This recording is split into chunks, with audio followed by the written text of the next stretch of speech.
Careful, this might be one of the most dangerous items we've dealt with yet. More dangerous than an invincible reptile? More dangerous than that. More dangerous than a plague doctor who cures people by turning them into zombies? More dangerous than that. More dangerous than a malevolent star headed towards Earth to destroy our planet and everything on it? Even more dangerous than that. What could be more dangerous than that? Lawyers.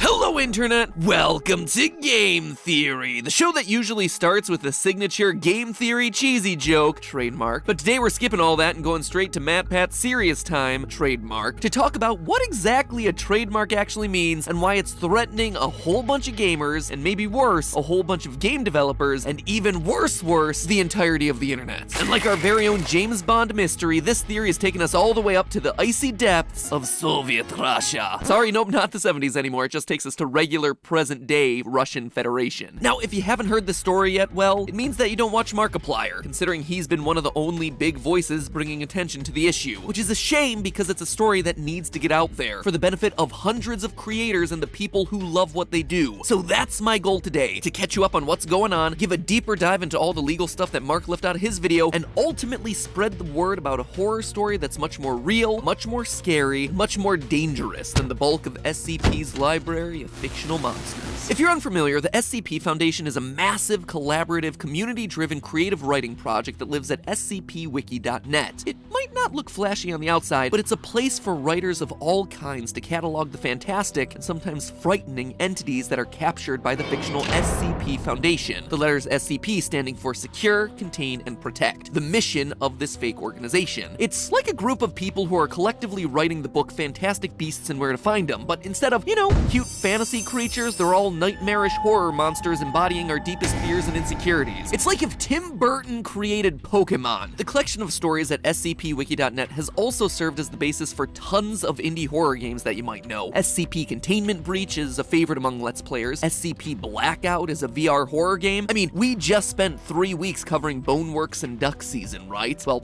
all the symbols that were used in the mysterious messages along the walls of those games? Those are all SCP field codes, in a game that has a decidedly different feel than a lot of the other indie horror titles out there. Heck, its influence has even creeped into the mainstream. Take, for example, Control, a game that spent the end of last year getting showered with Game of the Year awards. In an interview with Kotaku, the game's director confirmed that the similarities with SCP weren't just a coincidence, and that the SCP Foundation was an influence in that game. SCP has even gone as mainstream as Netflix, where filmmaker Max Landis was apparently so taken with the SCP lore that he himself contributed an entry to the wiki, SCP-2137, in fact. In short, if you're a fan of indie games, creepypastas, or horror stories like I know a lot of you who watch this channel are, chances are that you've seen or played something that has been directly influenced by what happens on SCP Wiki. So clearly the SCP community's inspired a lot of media out there, some of which is making big bucks. And yet, you don't hear about writers of SCP stories harassing game makers online, accusing them of stealing art or stories or anything like that. This is 2020, where's all that internet rage, trademark? Is the SCP community just really nice? Well, yeah, actually, that's kinda it. All SCP content cataloged on the wiki falls under what's known as a Creative Commons license. What is this and why haven't you heard of it? Don't worry, none of the music studios on YouTube have heard of it either.